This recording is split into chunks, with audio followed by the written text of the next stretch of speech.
అబ్బో ఇక్కడ కేజీ చీరలు కొంటే అర కేజీ చీరలు ఫ్రీ అంట. మంగళ్య షాపింగ్ మాల్ కేజీల్లో సేల్, టన్నుల్లో ఆనందం. మేడిగడ్డ బ్యారేజ్ కేసు విచారణలో భాగంగా కేసీఆర్ కు మరోసారి సమన్లు అందాయి. గతంలో జారీ చేసిన సమన్లు అందకపోవడంతో మళ్లీ నోటీసులు ఇవ్వాలని కోర్టు ఆదేశించింది.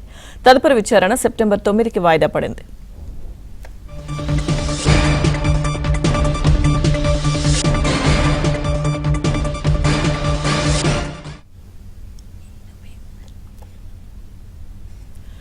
మేడిగడ్డ బ్యారేజ్ కేసు విచారణలో భాగంగా కేసీఆర్ కు మరోసారి సమన్లు అందాయి. గతంలో జారీ చేసిన సమన్లు అందకపోవడంతో మళ్లీ నోటీసులు ఇవ్వాలని కోర్టు ఆదేశించింది. తదుపరి విచారణ సెప్టెంబర్ 9కి వాయిదా పడింది. పూర్తి సమాచారం మా ప్రతినిధి నవీన్ అందిస్తారు.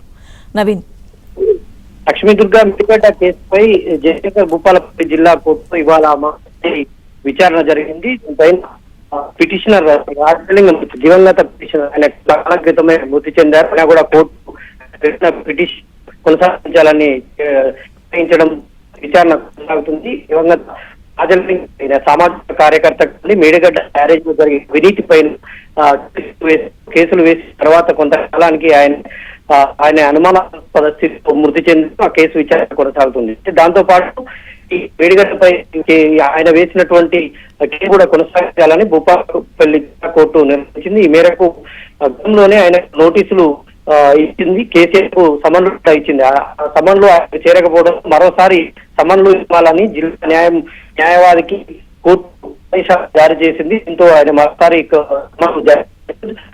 దీంతో మేడిగడ్డ బ్యారేజీకి సంబంధించినటువంటి ఈ కేసు విచారణ 9వ తారీఖు వాయిదా పడింది.